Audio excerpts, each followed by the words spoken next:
നമസ്കാരം.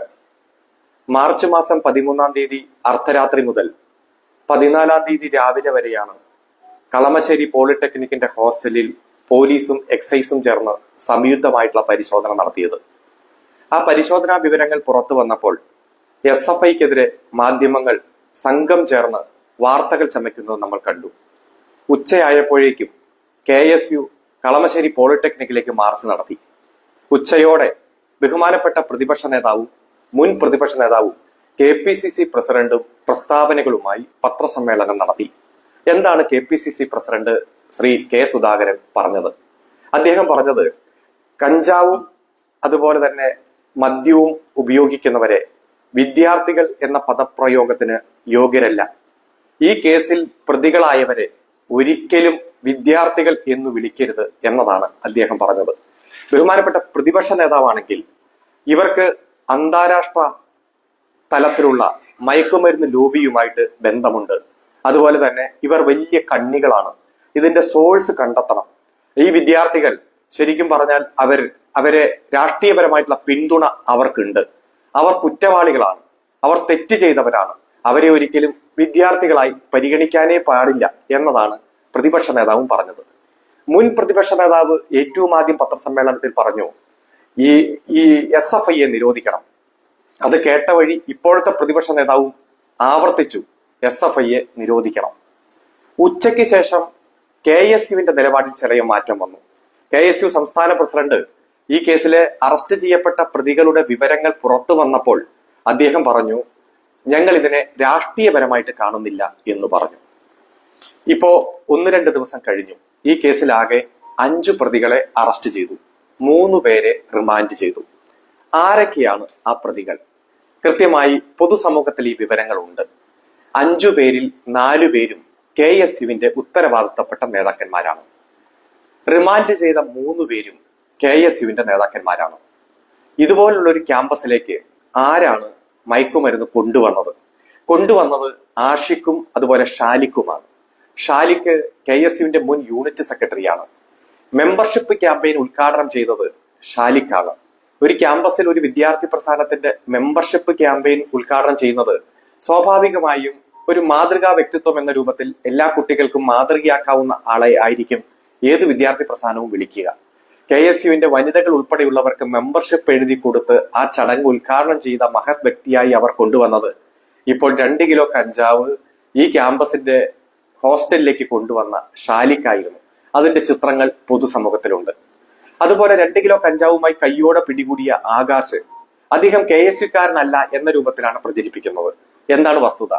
ഇതിൽ ആദിൽ എന്ന് പറയുന്ന ആർട്സ് ക്ലബ് സെക്രട്ടറി ആയിട്ട് മത്സരിച്ച ആദിൽ തന്നെ പത്രസമ്മേളനം നടത്തി പത്രക്കാർക്ക് മുന്നിൽ വിശദീകരിക്കുന്നുണ്ട്.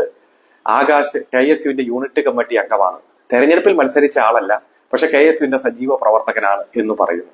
അപ്പോൾ ആദില്, ആകാശ്, ആഷിഖ്, ഷാലിക്ക്, അതുപോലെ തന്നെ GS39 എന്ന റൂമിൽ നിന്ന് പിടിച്ച ആദ്യത്തെ, ഇവരെല്ലാം KSUവിന്റെ നേതാക്കന്മാരാണ്. അപ്പോൾ വീണ്ടും ചോദിക്കുകയാണ്, ഈ കേസിൽ 5 പേരെ അറസ്റ്റ് ചെയ്യുമ്പോൾ 4 പേരും KSUവിന്റെ ഉത്തരവാദിത്തപ്പെട്ട നേതാക്കന്മാർ. പ്രതിപക്ഷ നേതാവ് അദ്ദേഹത്തിന്റെ വാദത്തിൽ ഉറച്ചു നിൽക്കുന്നുണ്ടോ? ഇവരെ വിദ്യാർത്ഥികൾ എന്ന് പോലും വിളിക്കാൻ കഴിയില്ല. കഞ്ചാവും മയക്കുമരുന്നും ഉപയോഗിക്കുന്ന, മദ്യം ഉപയോഗിക്കുന്ന ഇവരെ ഒരു കാരണവശാലും വിദ്യാർത്ഥി സമൂഹമായി പരിഗണിക്കാൻ കഴിയില്ല എന്ന KPCC പ്രസിഡന്റിന്റെ വാദത്തിൽ ഉറച്ചു നിൽക്കുന്നുണ്ടോ? അതുപോലെ തന്നെ പ്രതിപക്ഷ നേതാവ് പറഞ്ഞ വലിയ സോഴ്സുകളുടെ കണ്ണിയാണ് ഇവർക്ക് വലിയ ദേശീയ അന്താരാഷ്ട്ര ബന്ധമുണ്ട്, അതുപോലെ തന്നെ ഇവർക്ക് പൊളിറ്റിക്കൽ പാർട്ടനേജ് ഉണ്ട് എന്ന അദ്ദേഹത്തിന്റെ വാദത്തിൽ അദ്ദേഹം ഉറച്ചു നിൽക്കുന്നുണ്ടോ? മുൻ പ്രതിപക്ഷ നേതാവ് രമേശ് ചെന്നിത്തല പറഞ്ഞു, ഈ കേസുമായി ബന്ധപ്പെട്ടുകൊണ്ട് സോഴ്സ് കണ്ടെത്തണം, അതുപോലെ തന്നെ കണ്ണി കണ്ടെത്തണം, SFIയെ നിരോധിക്കണം. KSUവിന്റെ പ്രതികളെ പിടിച്ച അല്ലെങ്കിൽ നേതാക്കന്മാരെ പിടിച്ച കഞ്ചാവ് അളക്കാൻ വേണ്ടിയിട്ടുള്ള ഉപകരണം 2 കിലോ കഞ്ചാവ് സൂക്ഷിച്ച ആകാശിന്റെ റൂമിൽ നിന്ന് കണ്ടെത്തുമ്പോൾ, അതുപോലെ തന്നെ പാക്കറ്റുകൾ ആദിലും ആകാശും താമസിക്കുന്ന G2 റൂമിൽ നിന്ന് കണ്ടെത്തുമ്പോൾ, കഞ്ചാവ് വലിക്കുന്നതിനുള്ള ഉപകരണം ഇതേ റൂമിൽ നിന്ന് കണ്ടെത്തുമ്പോൾ, പൊടിയായും ബീഡിയായും തെറുക്കാനുള്ള ഉപകരണങ്ങൾ ഇതേ റൂമിൽ നിന്ന് കണ്ടെത്തുമ്പോൾ SFIയെ നിരോധിക്കണം എന്നുള്ള വാദത്തിൽ ഇദ്ദേഹം ഉറച്ചു നിൽക്കുന്നുണ്ടോ? ഈ യാഥാർത്ഥ്യം ഈ നേതാക്കന്മാർ തിരിച്ചറിയണ്ടേ? SFIയുമായി ബന്ധപ്പെട്ടുകൊണ്ട് ഒരു ആരോപണം വന്നപ്പോൾ ജാഗ്രത കുറവുണ്ടായി എന്ന് SFIയുടെ നേതാക്കന്മാർ സമ്മതിച്ചു, പത്രസമ്മേളനം വിളിച്ചു. അതുപോലെ യൂണിറ്റ് സമ്മേളനത്തിൽ വെച്ച് ആ ആരോപണ വിധേയനായ ആളെ SFIയുടെ എല്ലാ ഭാരവാഹിത്വത്തിൽ നിന്നും ഒഴിവാക്കി. ഇതുവരെ KSUവിന്റെ ഏതെങ്കിലും നേതാക്കന്മാരോ KPCC ലീഡർഷിപ്പോ ഇതേ പ്രതിപക്ഷ നേതാക്കന്മാരോ ഏതെങ്കിലും തരത്തിൽ കളമശ്ശേരി പോളിടെക്നിക് ഹോസ്റ്റലിൽ നിന്ന് മയക്കുമരുന്ന് പിടിച്ച വിഷയത്തിൽ KSUവിന്റെ ഭാഗത്തുനിന്ന് ജാഗ്രത കുറവുണ്ടായി എന്ന് പറഞ്ഞിട്ടുണ്ടോ? ഇല്ല. ആരെങ്കിലും തള്ളി പറഞ്ഞിട്ടുണ്ടോ? ഇല്ല. അന്ന് പ്രസ്താവന നടത്തി പോയവരെ പിന്നെ നമ്മൾ പത്രദൃശ്യ മാധ്യമങ്ങൾക്ക് മുന്നിൽ കണ്ടിട്ടില്ല. നമുക്ക് വേണ്ടത് ഏതെങ്കിലും തരത്തിൽ രാഷ്ട്രീയ ചുവ ഈ വിഷയത്തിൽ ചൊലുത്തുകയല്ല വേണ്ടത്. മയക്കുമരുന്നിനെതിരായിട്ടുള്ള പോരാട്ടം ശക്തിപ്പെടുത്തണം. നമ്മുടെ ക്യാമ്പസുകൾ സർവാത്മകമായിട്ടുള്ള പോരാട്ടങ്ങൾ, ചർച്ചകൾ, സംവാദങ്ങൾ, സെമിനാറുകൾ ഉയർത്തിക്കൊണ്ടുവരണം. മദ്യത്തിനും മയക്കുമരുന്നിനും നമ്മുടെ ക്യാമ്പസുകളിൽ സ്ഥാനമില്ലെന്ന് ഉറക്കെ പ്രഖ്യാപിക്കാൻ നമുക്ക് കഴിയണം.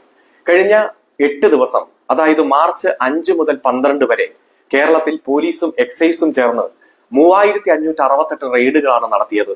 33,709 വാഹനങ്ങളാണ് പരിശോധിച്ചത്. അതിന്റെ ഭാഗമായി 1.9 കോടി രൂപയുടെ മയക്കുമരുന്നാണ് കണ്ടെത്തിയത്.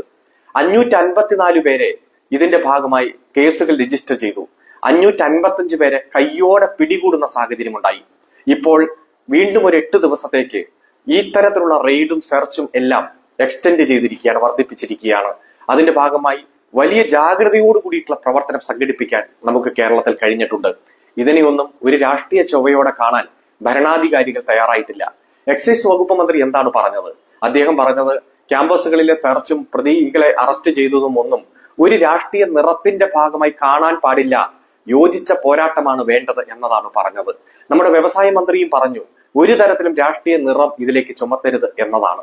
പക്ഷേ പ്രതിപക്ഷ നേതാക്കന്മാരും യൂത്ത് കോൺഗ്രസിന്റെ ഭാരവാഹികളും എല്ലാം രാഷ്ട്രീയ നിറം ചൊലുത്തി ഇത് SFIയുടെ തലയിൽ വയ്ക്കാൻ ഗൂഢാലോചന നടത്തി രംഗത്ത് വരുന്ന കാഴ്ച കണ്ടു. ഇവിടെ യൂത്ത് കോൺഗ്രസിന്റെ സംസ്ഥാന പ്രസിഡന്റും വൈസ് പ്രസിഡന്റും പറഞ്ഞത് ഇതിൽ പിടിക്കപ്പെട്ട പ്രതികൾ, ആ പ്രതികൾക്ക് KSU ബന്ധമുണ്ടെങ്കിൽ എന്തെങ്കിലും ഒരു തെളിവ് പുറത്തു വരില്ലേ എന്നതാണ്. ഒരു യൂണിറ്റ് സമ്മേളനം ഉദ്ഘാടനം ചെയ്യുന്നതും മെമ്പർഷിപ്പ് ക്യാമ്പയിൻ നടത്തുന്നതും മെമ്പർഷിപ്പ് വിതരണം നടത്തുന്നതുമെല്ലാം ഏറ്റവും ആധികാരികമായിട്ടുള്ള തെളിവല്ലേ? അതുപോലെ തന്നെ ഇതിൽ അറസ്റ്റ് ചെയ്യപ്പെട്ട ആകാശിനെ കുറിച്ച് ആദിൽ പറഞ്ഞ വാചകം, ഇദ്ദേഹം സ്ഥാനാർത്ഥിയായി മത്സരിച്ചില്ലെങ്കിലും KSUവിന്റെ സജീവ പ്രവർത്തകനാണ്, യൂണിറ്റ് കമ്മിറ്റി അംഗമാണ് എന്നെല്ലാം കൃത്യതയോടെ പത്രമാധ്യമങ്ങളുടെ മുന്നിൽ പറയുമ്പോൾ അതുപോലും വിശ്വസിക്കാൻ ഇവർ തയ്യാറാകാത്ത സാഹചര്യമാണ് നാം കാണുന്നത്. നമുക്കിതിൽ രാഷ്ട്രീയം കലർത്തുകയല്ല വേണ്ടത്, ശക്തമായിട്ടുള്ള പോരാട്ടം മുന്നോട്ട് കൊണ്ടുപോകാൻ കഴിയണം. ഇന്ന് തന്നെ ഒരു വാർത്ത വന്നു, KSUവിന്റെ മലപ്പുറം ജില്ലാ സെക്രട്ടറി, അതുപോലെ തന്നെ മഹാരാജാസ് കോളേജിലെ മുൻ യൂണിറ്റ് പ്രസിഡന്റ് മുഹമ്മദ് നിയാസ് ആണ്. ആ മുഹമ്മദ് നിയാസ് പോലീസിനും KPCCക്കും KSUവിനും എല്ലാം കൊടുത്ത ഒരു പരാതി ഇന്ന് പൊതുമാധ്യമങ്ങളിലൂടെ പുറത്തു വന്നു. അതിൽ പറഞ്ഞത് തന്നെ ഇന്നലെ എറണാകുളത്തെ KSUവിന്റെ ജില്ലാ പ്രസിഡന്റും കൂട്ടുകാരും ചേർന്ന് വാഹനത്തിൽ പിടിച്ച് കയറ്റിക്കൊണ്ടുപോയി കലൂർ സ്റ്റേഡിയത്തിൽ കൊണ്ടുപോയി മദ്യവും മയക്കുമരുന്നിന്റെയും ഉപയോഗിച്ച് അതിൽ വശംവത്തരായി അവർ എന്നെ ക്രൂരമായിട്ട് ആക്രമിച്ചു. KM കൃഷ്ണലാൽ, അമൽ ടോമി, അതുപോലെ കെവിൻ K പൗലോസ്, അമൽ നിഷാൻ, സഫാൻ എന്നിവർ ചേർന്ന് എന്നെ ആക്രമിച്ചു. അവർ മദ്യവും മയക്കുമരുന്നും ഉപയോഗിച്ച് അതിന്റെ സ്വാധീന വലയത്തിലായിരുന്നു എന്ന് ആ പരാതിയിൽ തന്നെ സൂചിപ്പിച്ചിട്ടുണ്ട്. എന്തേ KPCC പ്രസിഡന്റ് പ്രതികരിക്കാത്തത്? എന്തേ ഇപ്പോഴത്തെ പ്രതിപക്ഷ നേതാവ് പ്രതികരിക്കാത്തത്? എന്തേ പഴയ പ്രതിപക്ഷ നേതാവ് പ്രതികരിക്കാത്തത്? എന്തിനും പ്രതികരണമായിട്ട് വരുന്ന യൂത്ത് കോൺഗ്രസിന്റെ നേതാക്കന്മാരെയും കാണുന്നില്ല. അതുകൊണ്ട് നമുക്ക് വേണ്ടത് ഇത്തരം വിഷയങ്ങളിൽ രാഷ്ട്രീയ ചുവ കലർത്തിയുള്ള ആരോപണങ്ങളും ദുരാരോപണവുമല്ല. ശരിക്കും സത്യം സാമർത്ഥ്യത്തെക്കാൾ സുന്ദരമാണ്. നിങ്ങൾക്ക് സ്വാധീനം ചെലുത്തി മാധ്യമങ്ങളിൽ SFIക്കെതിരെ വാർത്ത ചുമക്കാം, അതുപോലെ തന്നെ ഇടതു പ്രസ്ഥാനങ്ങൾക്കെതിരെ വാർത്ത നിങ്ങൾക്ക് പ്രചരിപ്പിക്കാം. പക്ഷെ സത്യം പുറത്തു വരുമ്പോൾ നിങ്ങൾ നടത്തുന്ന പ്രചരണമെല്ലാം കള്ളമാണെന്ന് ബോധ്യപ്പെടും. KSUവിന്റെ 2 സമുന്നതരായിട്ടുള്ള നേതാക്കന്മാർ, മുൻ യൂണിറ്റ് സെക്രട്ടറി കൂടിയായ ഷാലിഖിനെയും ആഷിഖിനെയും അറസ്റ്റ് ചെയ്യുമ്പോൾ ഇന്ന് മലയാള മനോരമ പത്രം സൂചിപ്പിച്ചിരിക്കുന്നത് മുൻ വിദ്യാർത്ഥികൾ എന്ന് മാത്രമാണ്. KSU എന്ന വാക്ക് ഉപയോഗിച്ചിട്ട് പോലുമില്ല. എന്നാൽ എല്ലായിടത്തും SFIയുടെ വാക്ക് ഉപയോഗിക്കാൻ, SFIയുടെ പേര് ഉപയോഗിക്കാൻ നന്നായി അവർ ശ്രമിച്ചിട്ടുമുണ്ട്. മാധ്യമങ്ങളുടെ പരിലാളനയിലാണ് നിങ്ങളെല്ലാം വളരുന്നതും മുന്നോട്ട് പോകുന്നതും. പക്ഷെ ഈ നാടിനറിയാം ആരാണ് കേരളത്തിന്റെ ക്യാമ്പസുകളിൽ മയക്കുമരുന്ന് വ്യാപിപ്പിക്കുന്നത്, തെറ്റായ പ്രവണതകൾക്ക് നേതൃത്വം കൊടുക്കുന്നത് എന്ന കൃത്യമായിട്ടുള്ള ബോധ്യം കേരളത്തിലെ ജനങ്ങൾക്കുണ്ട്. അതുകൊണ്ട് തെറ്റിദ്ധരിപ്പിക്കുന്ന ഇത്തരം വാർത്തകൾക്ക് പുറകിൽ പോകാതെ ഇപ്പോൾ പുറത്തു വന്നിരിക്കുന്ന തെളിവുകളും കേസിന്റെ സാഹചര്യങ്ങളും എല്ലാം വച്ച് യാഥാർത്ഥ്യം ഉൾക്കൊണ്ട് നിങ്ങളുടെ നേതാക്കന്മാർ ഇത്തരത്തിൽ മയക്കുമരുന്ന് ലോബിയുടെ ഭാഗമായി മാറിയവരെ തള്ളി പറയാനുള്ള മര്യാദ നിങ്ങൾ കാണിക്കണം എന്നതാണ് ഈ അവസരത്തിൽ സൂചിപ്പിക്കാനുള്ളത്.